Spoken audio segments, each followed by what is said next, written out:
Remember that it is already a battleground. Remember that Krishna himself has tried the utmost to avert war. He himself had gone as a messenger to the court of Duryodhana and tried his best. Now all that is behind. Before war, the right action is please try to prevent war. War means a lot of suffering. On the battlefield, now you cannot act like a peacenik. Now you have to be an eagle, not a dove. Now you must fight.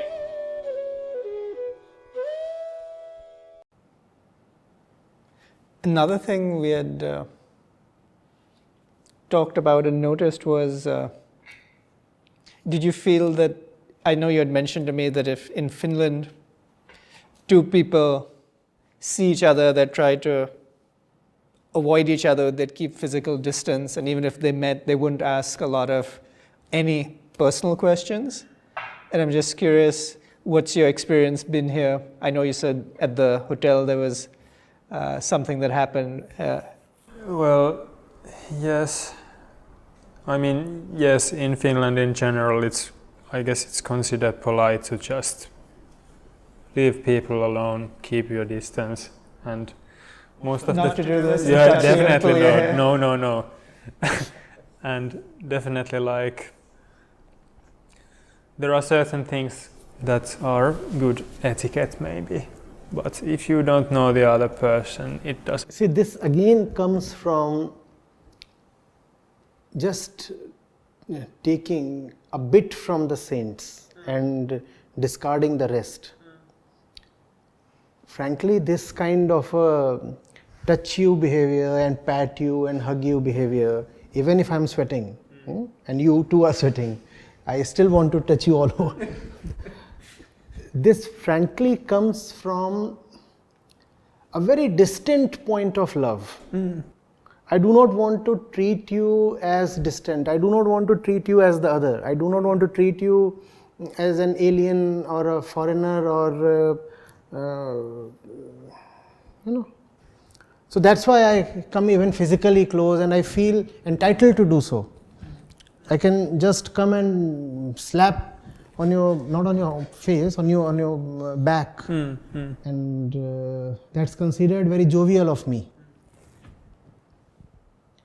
Frankly, it is because of the heritage coming down from the saints.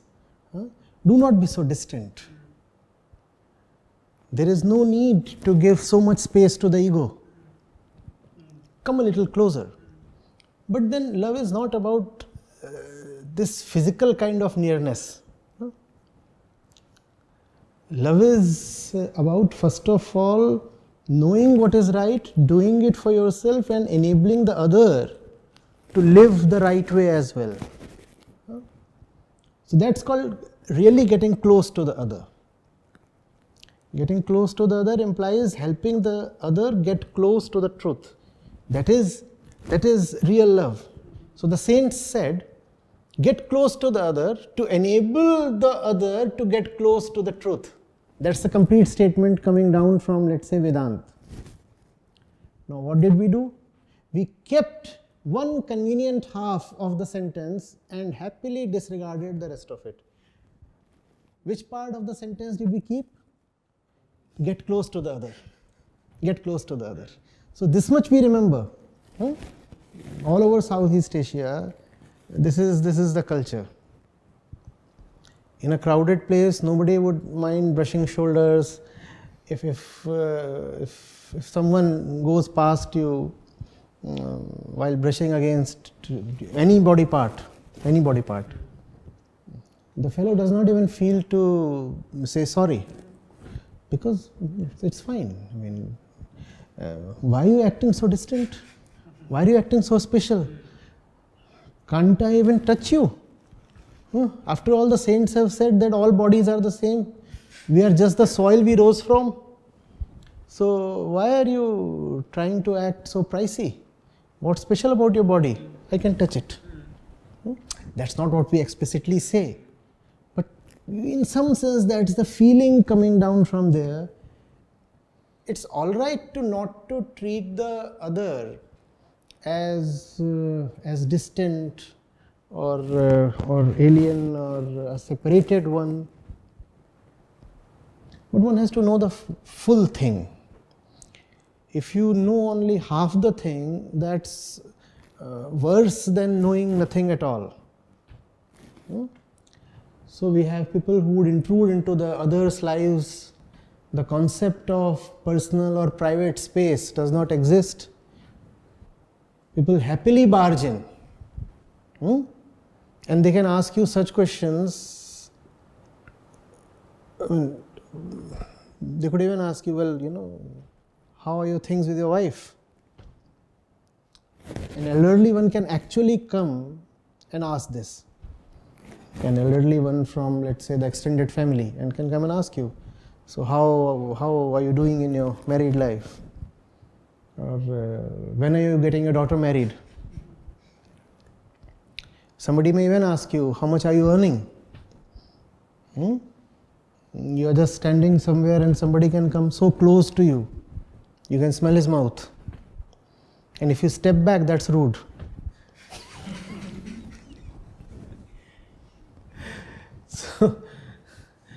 So these are all corrupted flavors of love. So they come from that tradition of love. India has a very strong thing about love.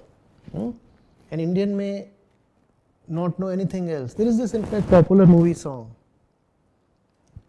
from movie Purab and Paschim, East and West. So this popular thespian Manoj Kumar, he was the actor singing this one. So the line says, कुछ और ना आता हो हमको, हमें प्यार निभाना आता है.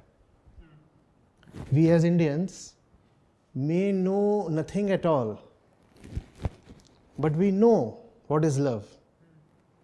We remain loyal, we remain steadfast.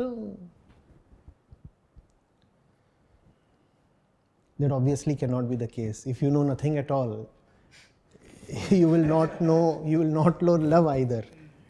But somehow this thing has gone into the Indian psyche that lovers we all are. And love means having some kind of a right over the other's life. Yes, of course, in love you do have a right over the other's life. But in what sense? That's a question lost to India. We don't address that question. West knows love of the personal kind and no other love. India was fortunate, it came to know of a higher love. But it reduced that higher love to one of personal kind. No, I do not know which one is the worst tragedy. To not to know love at all, or to reduce higher love to a personal point. I would think the latter is worse.